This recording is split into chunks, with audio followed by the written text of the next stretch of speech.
Arrancamos grabación en 5, 4, 3, 2, 1. Buenas tardes, bienvenidos a este espacio retrovisor. Quien nos ve y nos escucha, TX TV, les da la más bien cordial bienvenida a este espacio donde presentaré mi libro Retrovisor 2022. Cuando iniciamos este programa, hablamos de Retrovisor 2020. 2 años después, tengo Retrovisor 2022. Retrovisor 2022 es un libro que, por cierto, mi exalumno de bachilleres, el escritor de San José Iturbide, Guanajuato, el profesor Jesús Salazar Rangel, me hizo el prólogo. Y puedo leer el primer párrafo donde Jesús nos comenta: Retrovisor 2022 es un manojo de relatos que nos permiten tener una cosmovisión propia del realismo mágico que se vive y se desarrolla diariamente por las calles de nuestros pies, donde nuestros pies gastan sus pasos. Leer a Gaitán Villanueva en esta nueva entrega de Retrovisor 2022 nos permite observar una retrospectiva, las usanzas y las costumbres de quienes habitan en las líneas de sus relatos. Efectivamente, Retrovisor, dijimos, es una mirada introspectiva. Retrovisor es el espejo de nuestras vidas y es una forma de ver hacia atrás, de buscar entre nosotros qué podemos encontrar. Y precisamente en Retrovisor 2022 pude encontrar 17 cuentos o 17 relatos, como quieran llamarle, donde Viernes Santo, El Timbre, 12 de agosto, Periódico, El Sobernal, Curato, 31 días, más de 100 días de confinamiento, Orejano, Sidoro, Sirena, Don Luis, La Poza del Cuarto, Un cuarto de siglo, El Rebane, El Pinto y Permanencia Voluntaria. En este espacio empezaré de forma breve, ir platicando cada uno de estos relatos que pude escribir en un periodo de algo de encierro y cuando fue acabando la pandemia.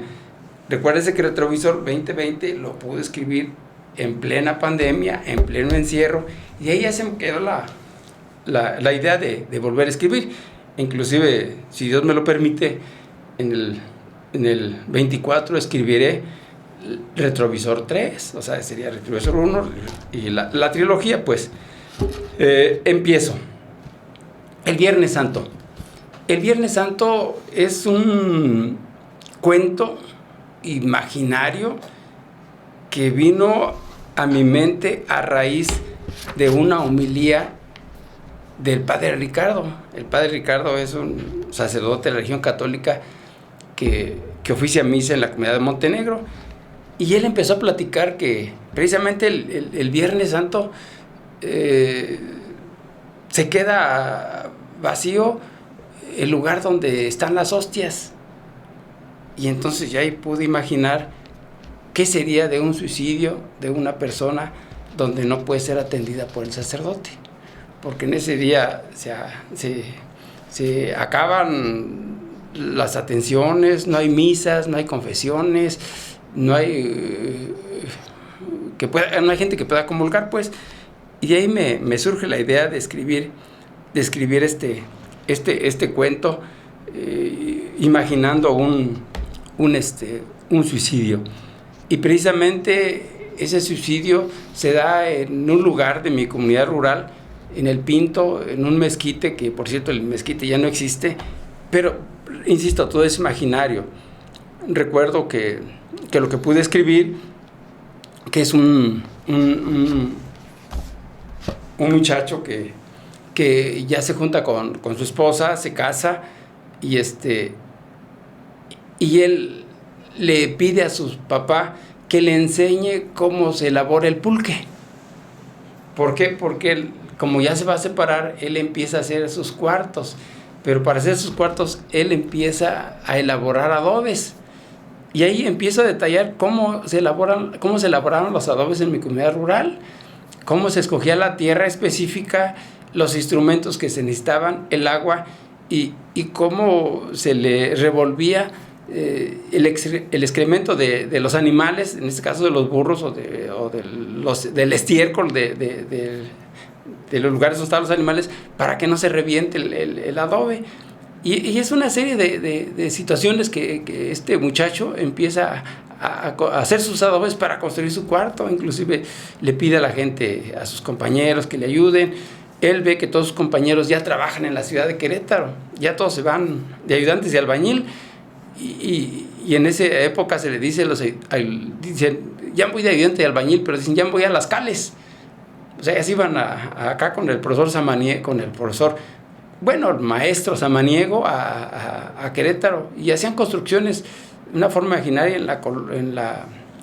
en el convento de la Cruz, en los hilos que necesitaban las fábricas, las industrias, e inclusive el tío de este muchacho es el que los contrata, es el que los lleva, pero él todavía no se anima, él todavía piensa que con que su papá le empiece a explicar cómo se hace el pulque, a lo mejor todavía puede vender algo, pero vender pulque es primero buscar el maguey adecuado.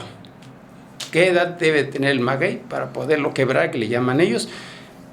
Y después pedirle a su mamá una olla que le cure una olla de 20 litros y que se la cure. Pero ¿cómo curaban esas ollas? Para que el pulque pudiera fermentar, para que el pulque sería sabroso. Y era interesante ver cómo la señora en un recipiente ponía chiles de los más picosos, brasa, azúcar y otro tipo de cosas, y le embrocaba la olla y la tapaba, y es una forma de curar. Entonces él empieza a querer vender pulque, pero porque esto ya no funciona. ¿Por qué? Porque la gente empieza a salir a trabajar. ¿A dónde? A Querétaro. ¿Y qué encuentran en Querétaro? Pues ya hay la venta de cerveza, ya hay la venta de alcohol, de tequila. Entonces él dice, oye padre, pues esto ya no es negocio, ya no hay negocio. Y entonces, ¿qué hace? Pues dice, pues yo también me voy en las cales, pero antes de irse a las cales, él debe de dejar todo su ganado, los pocos animales que tiene bien organizados, porque ya sus hijos van a ir a la escuela, o sea, ya sí es una familia. Y en ese momento en que él sale a las 6 de la mañana, rumbo al cerro, a traerle pastura a sus animales, encuentra a una persona. Y esa persona lo ve, y en una situación muy deprimente, poca ropa, la boca reseca, y él le dice, ¿sabes qué? ¿No has comido? Y le dice él que no, y le da sus tacos, que le había puesto su esposa, sus tacos y su agua, y se los deja, y se va. Cuando regresa, encuentra que toda la gente está asombrada ahí junto al mezquite. ¿Por qué? Porque se está tambaleando, que el hombre se colgó. Después de haber comido sus tacos y tomado su agua, el hombre se suicida. Entonces, ¿ya qué vamos a hacer? Si es Viernes Santo, no hay quien venga a asistirlo, el padre Ricardo. Se hace un argüende ahí. Y tampoco lo pueden bajar porque es atentar contra los lineamientos de la autoridad. Es Viernes Santo, va a haber Vía Crucis, él va a hacer el papel de gestas. Todo ese tipo de cosas se vienen dando en lo que es el Viernes Santo. Wow. Es el cuento de Viernes Santo. Posteriormente hablo del timbre. ¿Pero qué era el timbre? El timbre era una camioneta que venía del municipio de Querétaro a las comunidades rurales. ¿Por qué? Porque había mucha denuncia que había gente acuchillada, que había pleitos. Entonces lo achacaban al pulque. Entonces la camioneta, de manera tortuosa, como no había asfalto, no había pavimento, pues hay una camioneta así, de manera tortuosa, como decimos, poco a poco, y alguien la ve y grita el timbre, y todo el mundo grita el timbre, y este niño está en la escuela, y los niños que tienen pulque, saben que tienen pulque sus papás en sus casas, pues salen corriendo de la escuela. La maestra se queda así, ¿qué onda? No, pues ¿a dónde van? No, pues el timbre. Y este niño llega a su casa y le dice a su abuela, abuela, el timbre. Y la mamá también sale corriendo, dicen el timbre. ¿Y qué hacen? Tienen las 2 ollas de 20 litros llenas de pulque para la venta. y ahí viene el timbre. Entonces el niño la desesperación, y no está su papá para que escondan las ollas allá en la nopalera, en la maguillada. Llega el de la camioneta, la abuela le dice de groserías. El chiste es que el del timbre, el de la camioneta, sube las ollas de pulque, las va a decomisar, las pone en la camioneta, las acomoda, y aparte va a la nopalera, encuentra los magueyes y le vierte un líquido al maguey para que ya no pueda obtener el aguamiel para el pulque. Y el niño se ve desesperado y dice, ¿y ahora qué? Pues si ese pulque era para que mi mamá pudiera vender, mi abuela pudiera vender el pulque, y con eso íbamos a juntar 100 pesos, íbamos a ir a comprar cosas para hacer un caldo rojo. Era su preocupación de que ya te tenían que juntar otros 100 pesos para juntar y comprar carne de cocido y hacer otro caldo rojo. Y era una fiesta, comer un caldo rojo. Entonces el niño se siente desesperado, pero repito, todo es ficticio, no crean que es cierto. O sea, yo tomo algunas cosas, pero esto es ficticio. El niño va siguiendo la camioneta, y en la salida del rancho de la comunidad tira las ollas, y él con mucha tristeza ve cómo el pulque se va consumiendo en la aridez de la tierra, y ahí se quedan los tepalcates. Se regresa triste y ve que en la esquina, casi en la finalidad del rancho, una cuchilla que sube para el cerro, está una casa de adobe grande, y ahí venden mucho pulque, y a ellos no les dijeron nada. Nada más les decomisan el pulque a las gentes de sus comunidades. Obviamente llega su papá, llega a su casa, su papá muy enojado, y dice muchas impropias, palabras no propias, su padre, y dice, pero estos no me van a ganar. Dice, vente, hijo, y se lo lleva con la coa y la guaparra y todo lo que se necesita para quebrar otros magueyes. Entonces el papá dice, a mí no me va a ganar estos. Y entonces, ¿qué hace el papá? Que deja el pulque que no es tan bueno, ya se los deja ahí en unas ollas viejas, y el pulque bueno pues lo esconde en otro lado. Y ahí es donde el niño empieza a ver crecer ese pulque para juntar 100 pesos y poder hacer un caldo rojo. Ese es el cuento del timbre. Ajá. El 12 de agosto, creo nadie lo recordó, fue el accidente que el boxeador Salvador Sánchez sufrió aquí por Juriquilla. Es en el 85, me parece. Okay. Ahí se mata, y yo ahí, eso sí, yo lo viví un día. O sea, yo no estaba aquí, pero ya hace años, en el 96, 97, tuve la oportunidad de regresar de Santa Rosa Jauregui, ya tarde, como a la 1 de la mañana. Uh-huh. Iba yo ya vivía acá en Querétaro, entonces venía de Santa Rosa.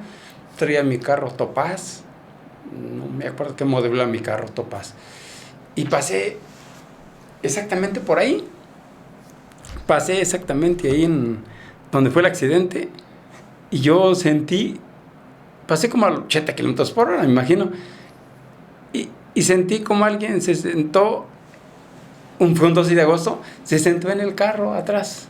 O sea, tú vas manejando y sientes cuando alguien se sube a tu carro y se sienta.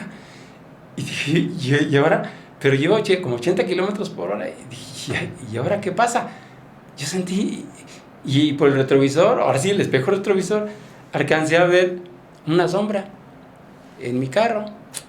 No volteé, ya nada más dije, híjole, ¿y ahora qué hago, no? De acuerdo a mis creencias, llevo un crucifijo colgado en el espejo retrovisor, y empecé a tocarlo. Y ya llegué a una gasolinera, ahora sí, me orillé en la orilla, y ya no volteé, y ya paré el carro, y saqué una lámpara sorda que traía ahí en las herramientas, y alumbré, y vi 2 huellas de tenis deportivos en el tapete de mi carro. Y lo quise escribir y acordarme de Salvador Sánchez, porque Salvador Sánchez, cuando peleaba, paralizaba la Ciudad de México. Uh-huh. Era, bueno, para mí es si no es que el mejor boxeador, los grandes, sí. de boxeadores de nuestro país. Uh-huh. Con todo el respeto de ¿cómo se llama? De Rubén Olivares, de Pipino Cuevas, el último, ¿cómo se llama, hombre? Julio César Chávez. Uh-huh. Mis respetos para todos ellos, y afán de otra cosa, pero para mí el mejor fue Salvador Sánchez. Muy joven murió, una de las peleas más épicas fue contra el puertorriqueño Wilfrido Gómez. Pues la verdad, dice que los grandes personajes se van jóvenes y creo que fue el caso de Salvador Sánchez. Y quise recuperar esa vivencia y recordarle a él en un cuento, en un relato que se llama 12 de agosto. Okay. Ajá. Posteriormente escribió uno que se llama Periódico. Ahorita, como platicábamos al principio, sin empezar a grabar, el periódico. El periódico, yo no conocí el periódico.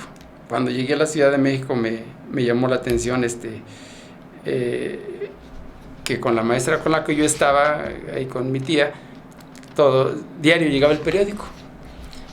Y el periódico lo quise escribir y recordar al señor Domingo. El señor Domingo tenía un puesto de periódico aquí en Prolongación Mercado Quintana y Taromaras. Durante más de 25 años yo le compraba periódico casi diario. Y no se quiso cuidar en la famosa pandemia del coronavirus y pues ahí se nos fue. Entonces yo inclusive, ahora platican, yo le llevé 3 cubrebocas y le dije, hola señor, pero él no creía en la pandemia, no creía en el coronavirus, que eran invenciones del gobierno, que no sé qué tanto, y hasta dijo, y lo comentan otras personas que digo, no, el maestro me trajo 3 cubrebocas, pero no, yo no los uso, yo no creo en esas cosas. Y un viernes se lo llevaron ahí del puesto periódico y ya no regresó.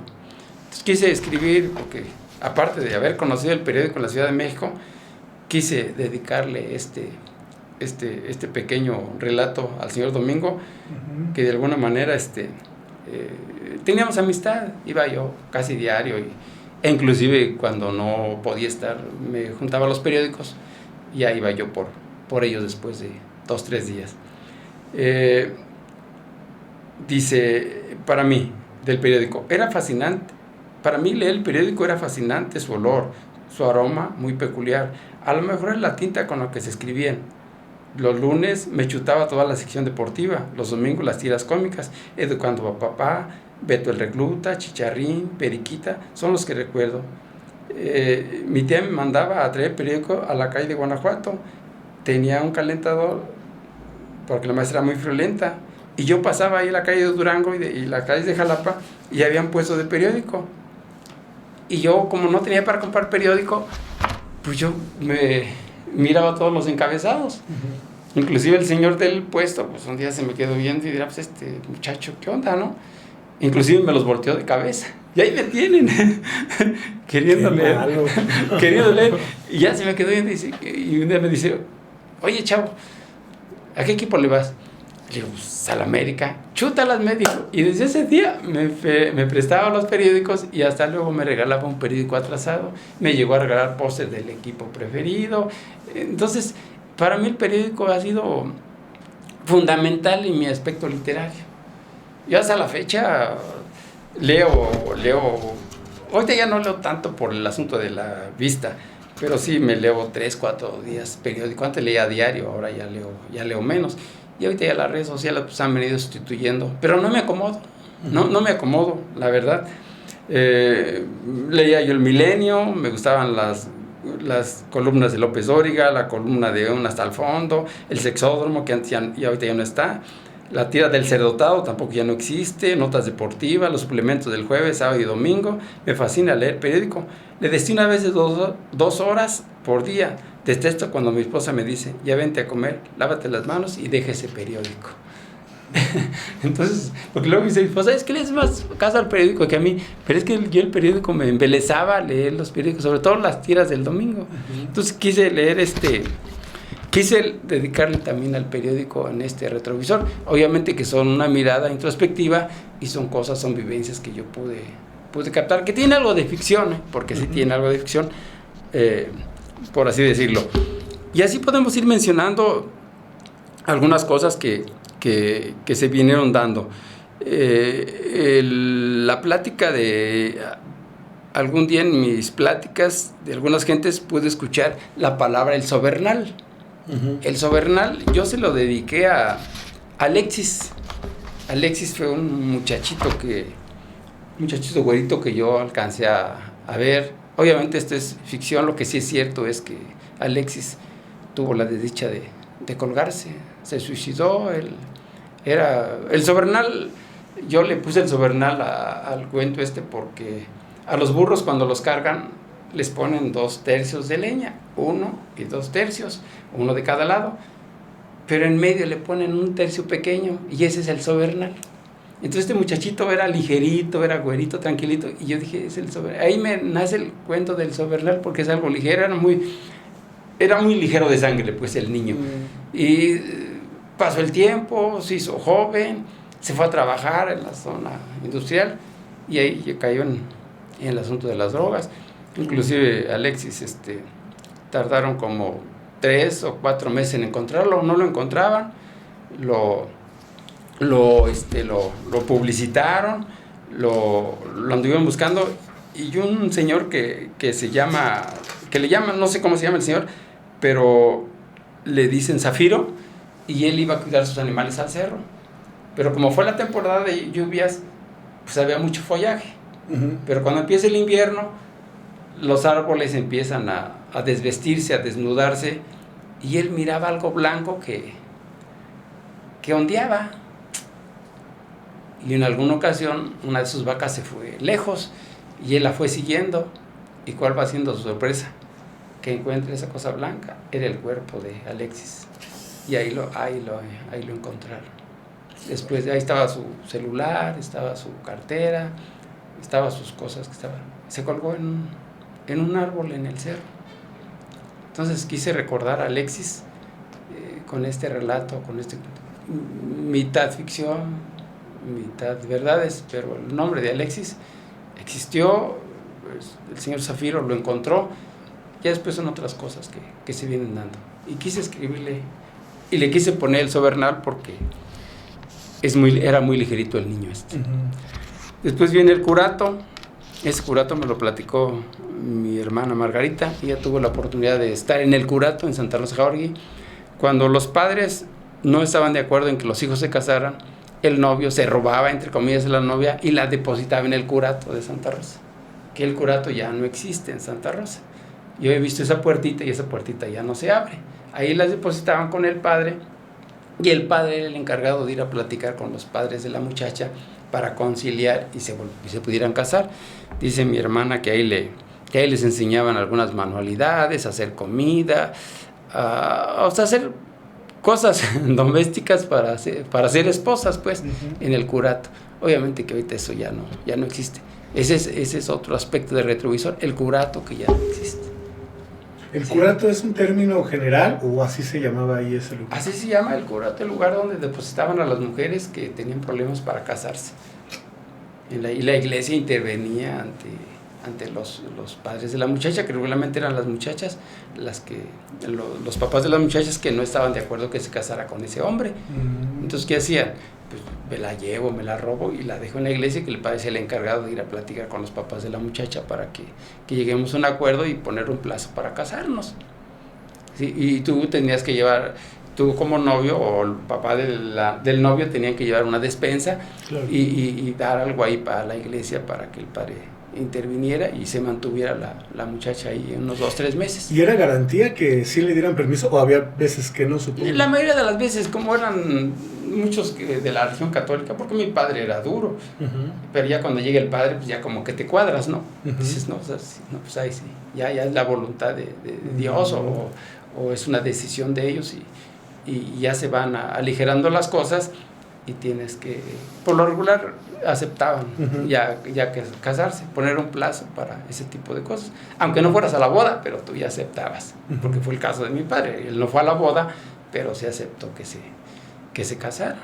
Y máximo, a veces llegaba, a veces eran menores de edad, o sea, de 7, 6 años a lo mejor, pero el curato hacía esa función, que obviamente ese curato pues ya dejó de funcionar, que era la iglesia ahí en Santa Rosa. Ahí era la función de aligerar, de alivianar, de ser un vínculo mediador, sí, de mediador.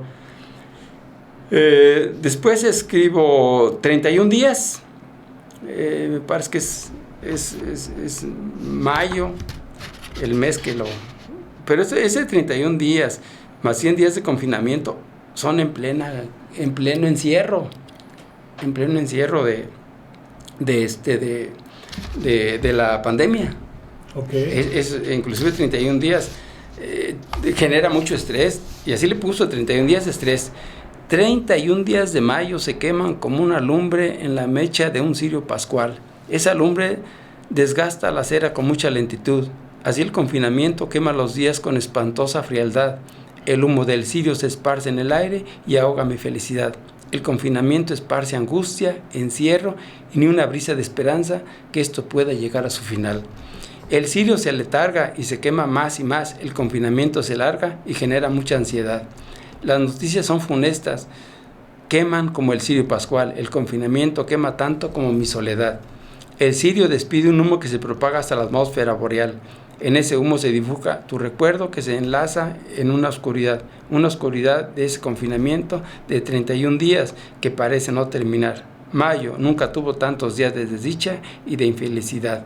Este confinamiento acaba con nuestros sentidos y mina mis sueños, resquebraja mis alegrías, sumerge mis aspiraciones. Espero que este virus no llegue a contaminar mi soledad, una soledad que me acompaña en este confinamiento, y un cirio pascual son 31 días que no tienen final.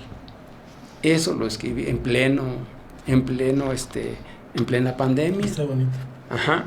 Y luego más 100 días de confinamiento, más 100 días de confinamiento lo escribí precisamente en los 100 días. Y inclusive lo publicaron en un periódico local. Dice, son más de 100 días de confinamiento y no había visto o vivido nada igual. A mi más de 60 años de edad y desde que tengo uso de razón, nunca una losa habría pesado tanto como este encierro que se larga día a día, cada mes más. ¿Sí? Y ahí empiezo eso ya es ficticio, invento un amor virtual que se da en el confinamiento, porque estamos pegados a las redes, porque estamos pegados a la televisión, y tú ves que falta oxígeno, que los hospitales saturados, que en tal país hay esto, o sea, que la desesperación y el estrés, que todavía no había vacunas, y ese encierro que te genera. Y yo con más de 60 años de edad, pues era uno más susceptible a eso, que te contagiaras, que te contaminaras. Claro. Todavía ni siquiera había gel antibacterial, o sea, no podía salir. Y ese encierro, ¿qué te hace? Pues a veces algunos te genera mucho estrés, pero en otros casos te hace creativo, como yo pude escribir algunas cosas de recordar, de ver ese retrovisor, de ver ese espejo de mi vida y trasladarlo a la escritura. Okay. Por eso es que ojalá y algún día alguien que nos ve y nos escuche y se anime a vernos a platicar el retrovisor o el espejo de sus vidas. También tengo el orejano. El orejano, yo me quedé así día 6 cuando una vez me dice la señora Susana en la delegación municipal, era yo secretario, me dice, fírmeme ese documento, licenciado. Le digo, sí, dice que no está el delegado, pero no importa, fírmeme usted. Dice, es que hay un burro orejano en la deportiva.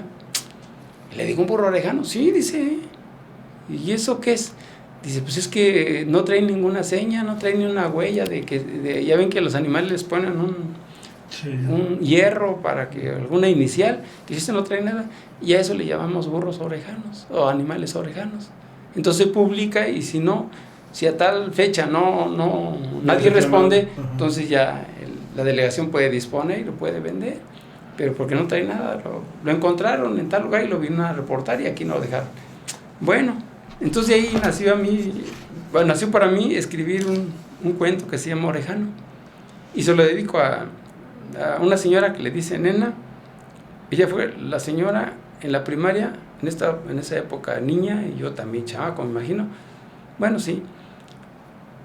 Fue la primera y única vez que bailé en una escuela. Yo nunca bailé en los bailables. No, nunca. Fue la única vez que bailé con ella. Entonces, yo quise imaginar que llegó alguien a la comunidad, no traía ninguna identificación, y la gente se empieza a reír y dice, pareces burro orejano, y ahí se le queda orejano. Sí, ahí es donde empieza mi cuento de Oreján. Ok. Ajá. Sidoro, a nosotros, a los Isidoros, les decimos Sidoro. Y este Sidoro tenía todavía existe ese terreno, pero pues ya está todo abandonado. Era un gusto, Memo, ver ese terreno. No sé cuántas hectáreas serían, pero estaba cubierto por puros magueyes. Y en los magueyes estaban intercalados alambres de púas, o sea, no podías pasar. Okay. Y así podías pasar, había unos perros muy bravos que soltaban. Él vendía pulque. Mi padre, yo imaginé que ir con mi padre a ese lugar. Y tenía un duraznal, pero hermoso. ¿qué duraznos? ¿Sí? Y planta de aceitilla, nabo, maíz, frijol, nopales, magueyes, y vendía pulque. Pero a lo que me han contado, y eso sí, yo le quise poner ahí algo de ficción, él era agente judicial. Okay. Y en alguna ocasión tuvo la oportunidad de detener un tráiler lleno era la fayuca de la época. Radios, grabadoras, audífonos, y él lo detuvo. Entonces le dijeron, ¿sabes qué? Que pues, no lo detengas ya, paso libre. Y él no, él lo decomisó.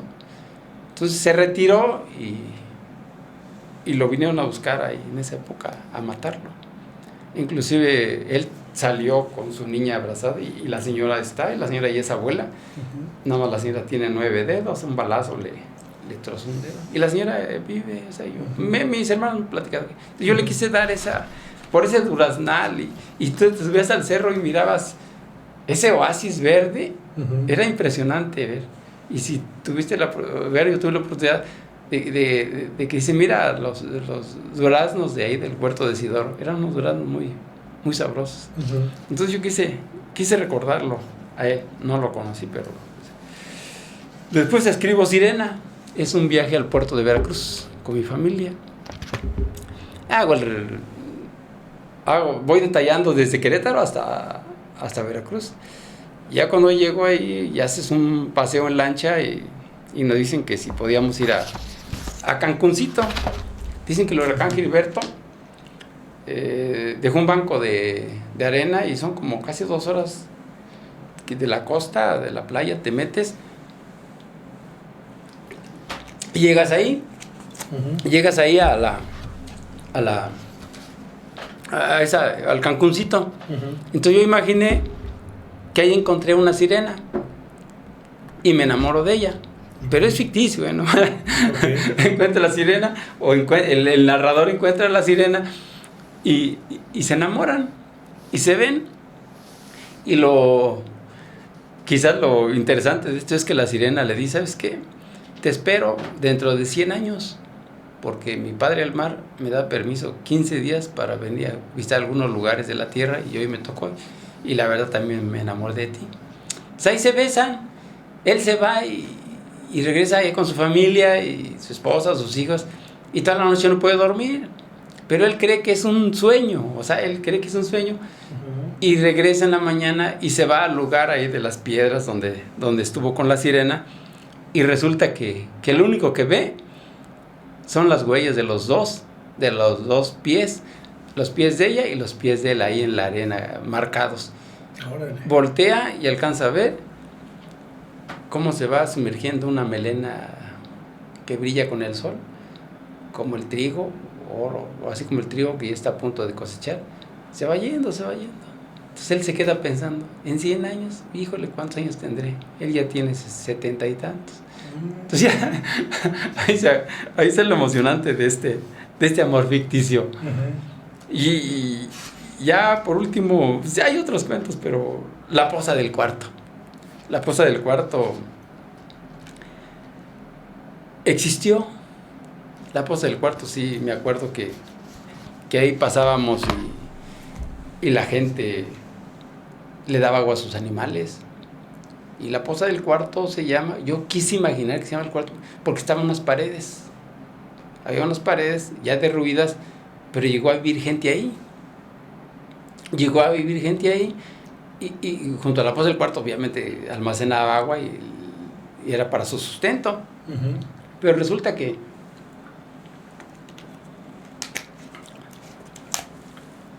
en las pláticas se murió un niño de nombre Urbano, real, pero me parece que ese niño murió ahogado, no sé dónde, pero yo lo quise recordar porque decían, ahí se murió Urbano, un niño, me imagino que era como de mi edad. Entonces yo quise imaginar que se ahogó en la fosa del cuarto. Y ahí como se ahogó en la fosa del cuarto se empezó a enfermar. El agua se hizo verde, el agua se hizo sucia y la gente empezó a no ir. Los pájaros dejaron de llegar, los animales dejaron de ir a brevar, y la fosa se empezó a enfermar. Entonces el señor Indalecio, que le decimos Valencio, tiene más de 100 años en Pinto, dice que hubo una tos muy fuerte y hubo una gran mortandad. Entonces yo imaginé que ahí iban a dejar los cadáveres porque no había dónde sepultarlos, igual que en la pandemia, no había dónde. Entonces ahí empezaban a dejar.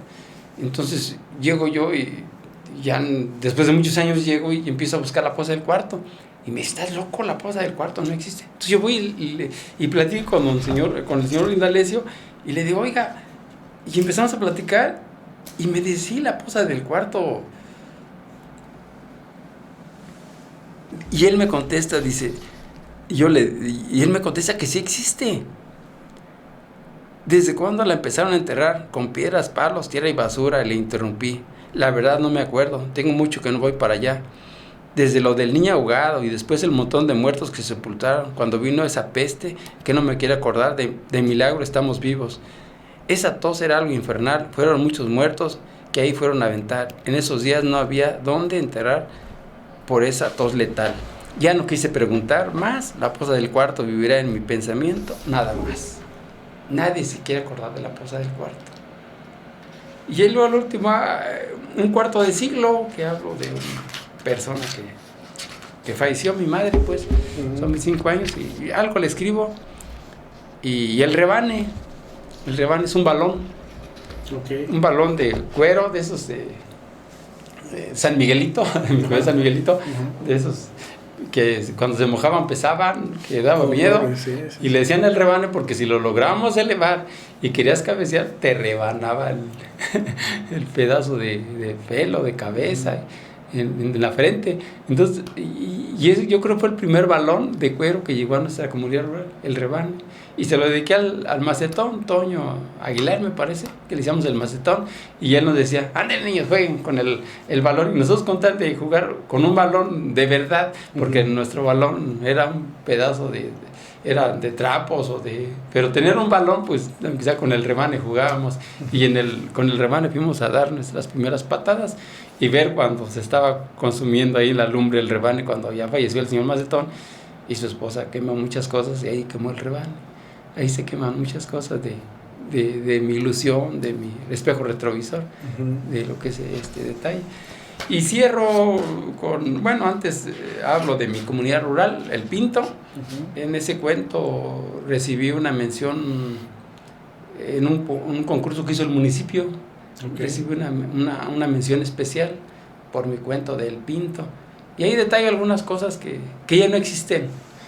Pero que el día que las lea la gente de mi comunidad, pues me darán la razón, porque ya no se dan esas, y hay gente un poquito más grande que yo, otros como yo, pero luego nos sentamos ahí a platicar cosas que en mi comunidad ya no se dan, e inclusive imagino que es una persona adulta la que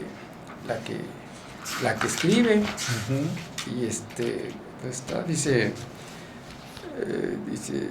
Pinto de mis nostalgias, hoy te vine a recordar, el sol casi se oculta, ya es tarde, el virus amenazante invade este lugar, el virus del coronavirus, matará a mucha gente, pero nunca tu nombre borrará, esos 3 momentos los llevaré hasta la eternidad. Hablo de 3 momentos, en ese estaba cuando una voz alcanza a escuchar, ya vámonos abuelo, mis padres ya te andan buscando, desesperados, nunca te habías tardado en regresar, 2 lágrimas escurren en mi rostro, la voz seguía sin parar. Sí, ya sé, no te gusta el celular, por eso nunca lo cargas y interrumpe tu pensar.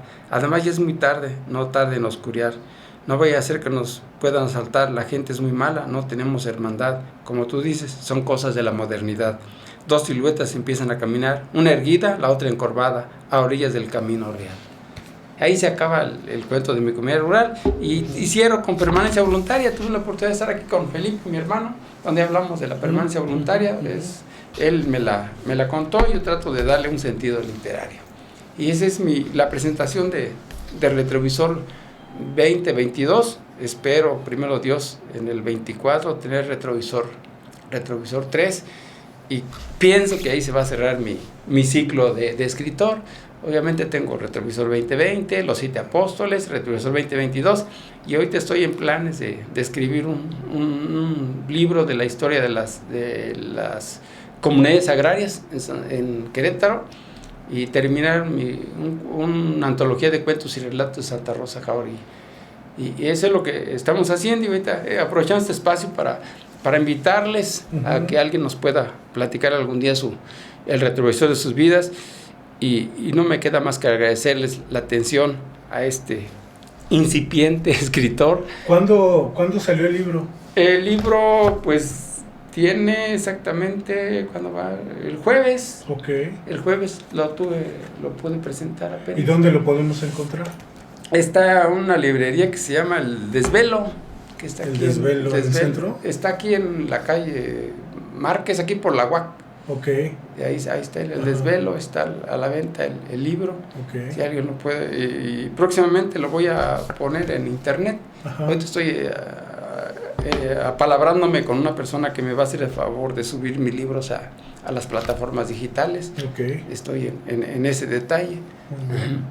Pero esa es nuestra aportación del día de hoy en Retrovisor. No, pues muchas gracias, muchas felicidades. Gracias, Memo, y les agradezco la atención, les agradezco a quien nos ve, nos escuchan, y la invitación está hecha, que nos puedan visitar aquí en TXTV para que nos platiquen, nos ilustren con el retrovisor de sus vidas. Muchas gracias y buena tarde. Gracias.